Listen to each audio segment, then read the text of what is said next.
Kıymetli izleyicilerim ve takipçilerim, Alevle Mutfak Aşkına kanalıma ve mutfağıma hoş geldiniz. Bugün de sizler için 3 patates ve 3 yufkadan yaptığım çıtır çıtır nefis bir börek tarifi hazırladım. Hiç zaman kaybetmeden hemen tarifime geçiyorum. Hepinize iyi seyirler.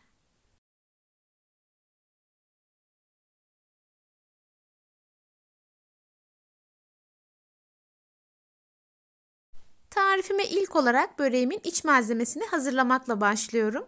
3 adet patatesin kabuklarını soydum ve küp küp doğradım. Tencereye aldıktan sonra üzerine geçecek kadar su ekliyorum.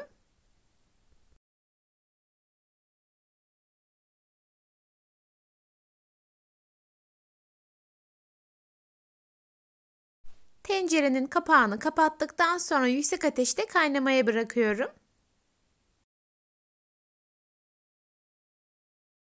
Kaynamaya başladıktan sonra tencerenin altını kısık ateşe getirerek 15 dakika boyunca pişmeye bırakıyorum.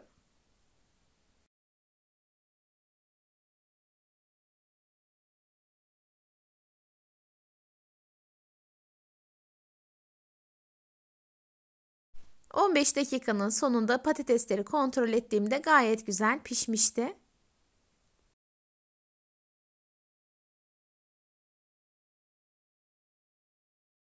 Pişen patatesleri süzerek ayrı bir kaseye aktarıyorum. Daha sonra içerisine 1 çay kaşığı tuz, 1 çay kaşığı karabiber, 1 çay kaşığı pul biber ve 1 çay kaşığı kuru nane ekliyorum. Sizler baharat miktarını kendi damak zevkinize göre ayarlayabilirsiniz. Böreğimin iç harcı için gerekli tüm malzemeleri kabın içerisine aldıktan sonra eziciyle güzelce eziyorum ve püre haline getiriyorum.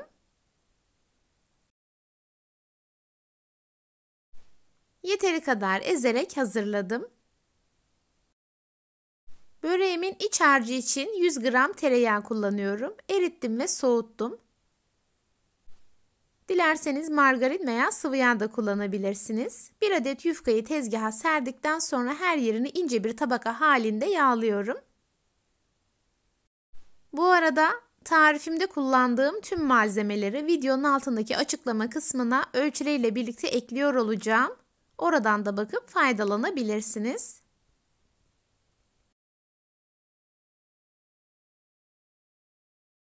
İlk yufkanın her yerini güzelce yağladıktan sonra ikinci yufkayı da üzerine seriyorum ve her yerini eşitliyorum.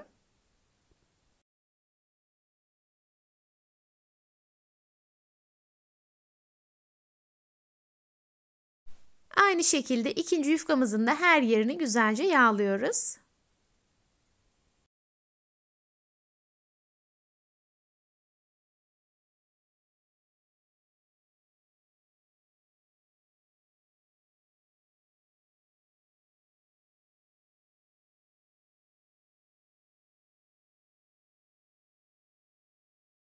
Son olarak üçüncü yufkamı da üzerine koyuyorum ve her yerini tekrar eşitliyorum.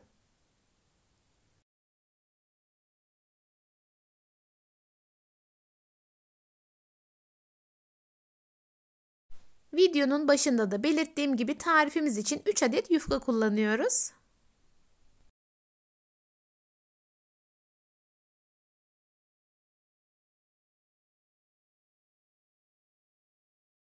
Üçüncü yufkamın da her yerini güzelce yağladım ve hazırladım. Yufkalarımızı aralarına yağ sürerek üst üste koyduktan sonra rulet yardımıyla kesiyoruz.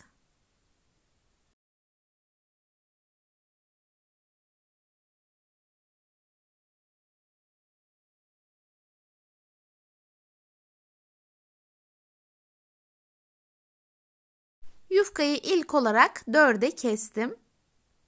Kestiğim parçaları da 4'er parçaya keserek toplamda 16 adet börek elde ediyoruz. Gördüğünüz gibi çok fazla malzeme kullanmadan çok pratik bir şekilde harika börekler yapıyoruz.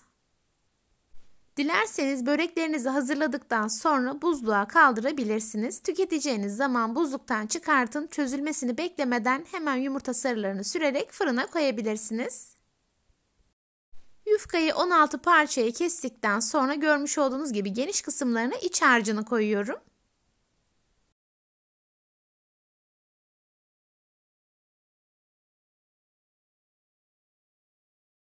Yufkanın geniş kısımlarını gördüğünüz gibi içeri doğru katlıyorum ve rulo yapıyorum. Börekleri rulo yaparken ne çok sıkı ne de çok gevşek olmaması gerekiyor. Çok sıkı sarmanız halinde pişme esnasında patlamalar olabilir. Çok gevşek sarmanız halinde de böreklerinizin şekli düzgün olmayacaktır.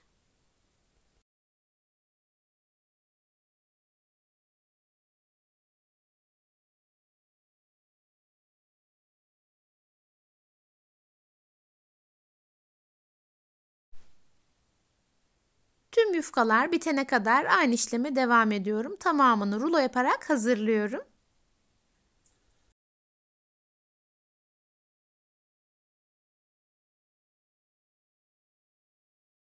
Dilerseniz bu işlemi geceden de yapabilirsiniz.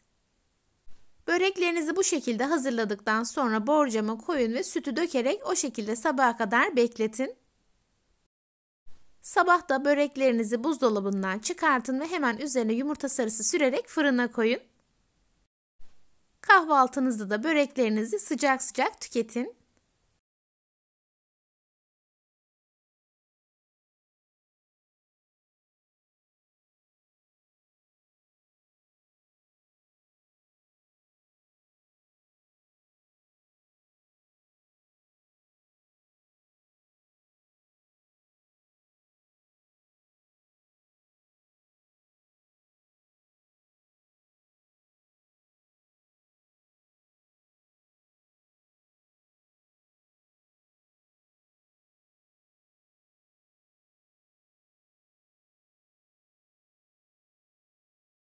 Böreklerimin tamamını hazırladıktan sonra borcama diziyorum.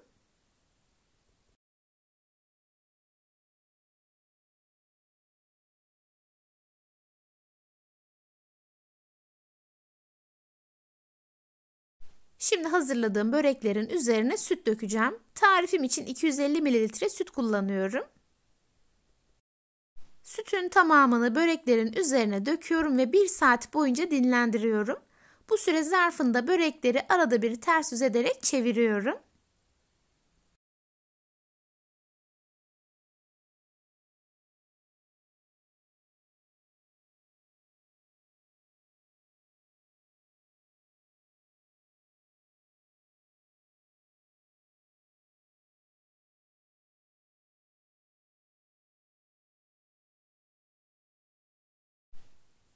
Bir saatin sonunda fırınımı 180 derece alt üst ayarı açarak ısıtıyorum.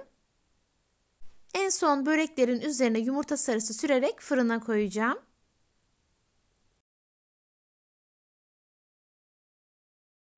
Bir saatin sonunda dinlenen böreklerimi fırın kağıdı serdiğim tepsiye diziyorum.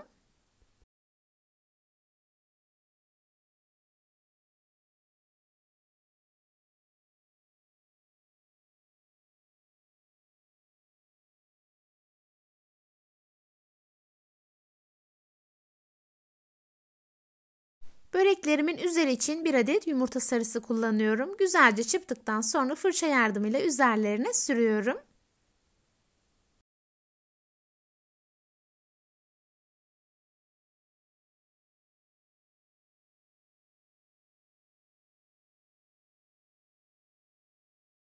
Tamamına yumurta sarısı sürerek hazırladım ve şimdi bolca kavrulmuş susam serpiyorum.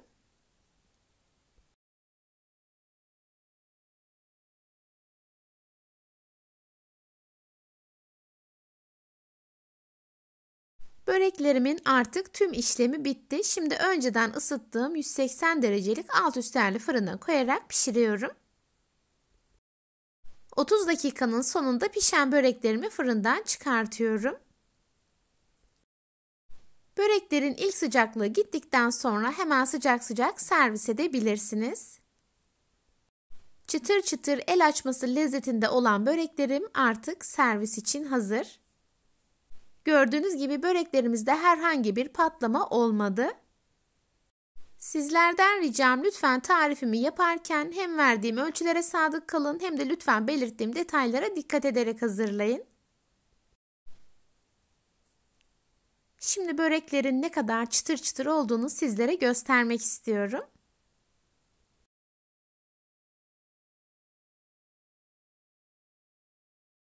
Sizler tarifimin son halini izlerken ben de sizlere veda etmiş olayım.